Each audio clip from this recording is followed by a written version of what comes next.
Are going to ensure that the region's terrorist proxies can no longer destabilize the region or the world and attack our forces, and no longer use their IEDs or roadside bombs, as they are sometimes called, to so gravely wound and kill thousands and thousands of people, including many Americans. Operation Epic Fury will ensure the regime's terrorist proxies in the region can no longer destabilize the region or the free world and attack our armed forces. We continue to start working on and going deeper into Iran's military and industrial base in order to prevent the regime from being able to attack Americans, our interests, and our partners for years to come, and project power outside their borders. This means servicing production facilities, research and development sites, and infrastructure.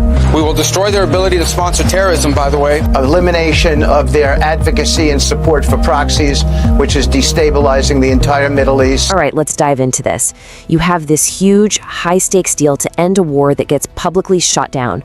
All the headlines are screaming diplomatic failure. But what if that rejection was really an invitation? Today, we are pulling back the curtain on a negotiation that officially isn't even happening, but one that could literally reshape the entire Middle East. And this quote, it just says it all, doesn't it? The White House thought they had a quick deal in the bag. Instead, what they got was a very public, very loud no. Now, on the surface, that looks like a total dead end. But the real story of what's going on between the US and Iran is a whole lot more complicated than that. So let's start with what everyone saw, the story that played out in public.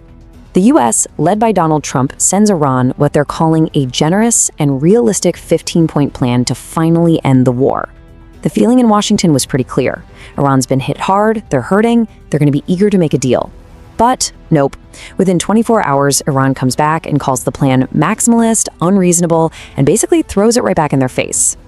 Okay, so to really get why Iran had such a strong, immediate reaction, you have to understand what was actually in the American proposal.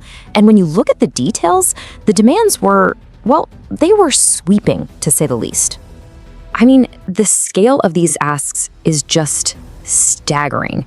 This isn't about freezing a program or reducing something. The US demanded the complete dismantlement of a nuclear program that Iran has spent 40 years building. They demanded that Iran abandon its entire regional network of allies. We're talking Hezbollah, the Houthis, the whole shebang. And on top of all that, they demanded Iran give up control over its most powerful strategic asset, the Strait of Hormuz.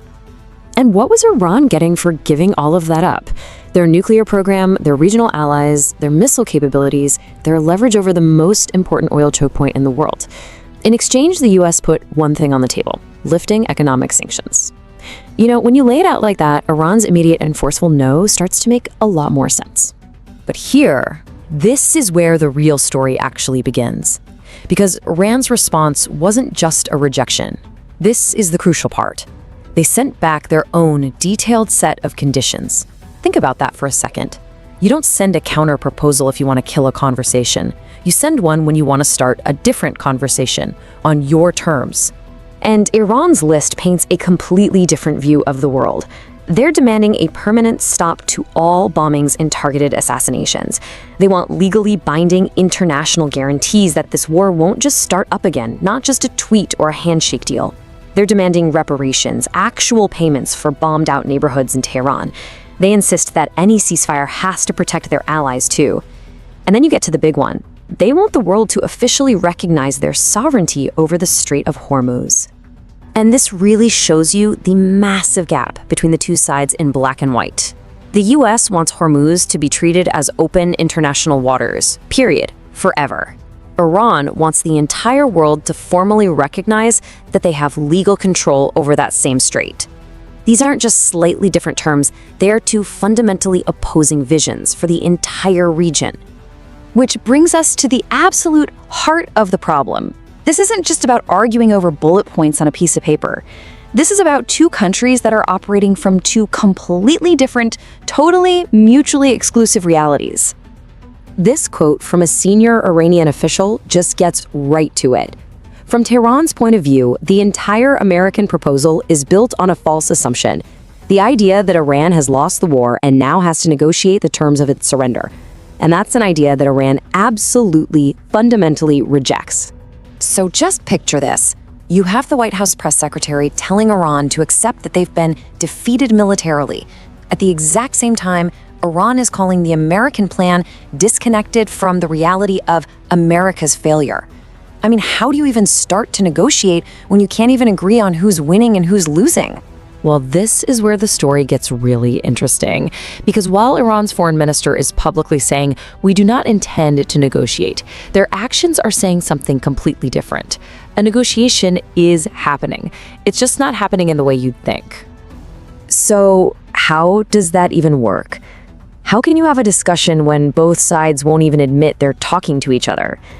The answer is in the quiet, hidden world of back-channel diplomacy.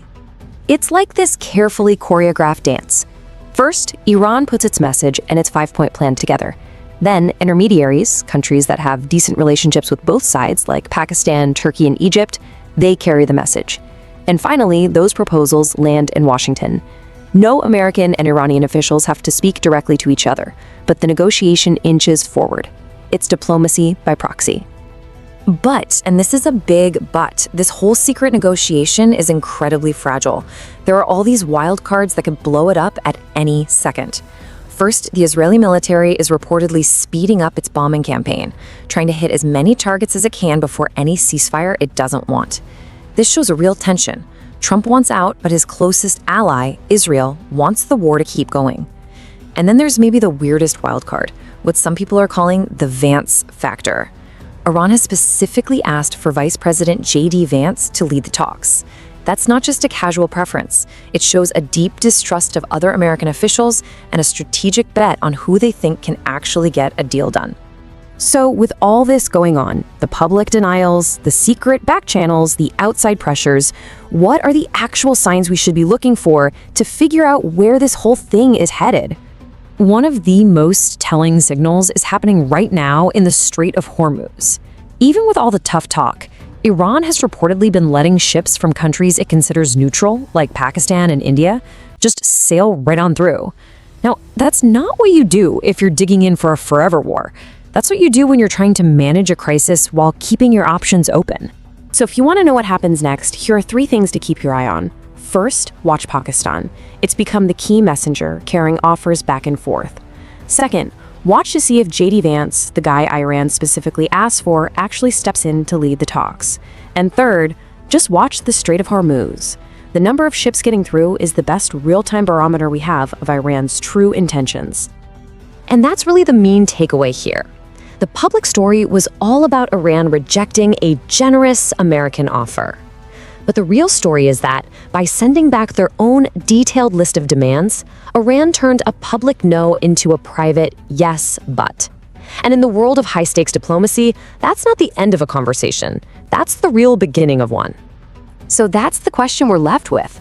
The fighting is still going on, and the gap between the two sides is still huge. The war is definitely not over. But now, with 2 detailed proposals being passed back and forth through secret channels, the deal is, for the very first time, truly on the table.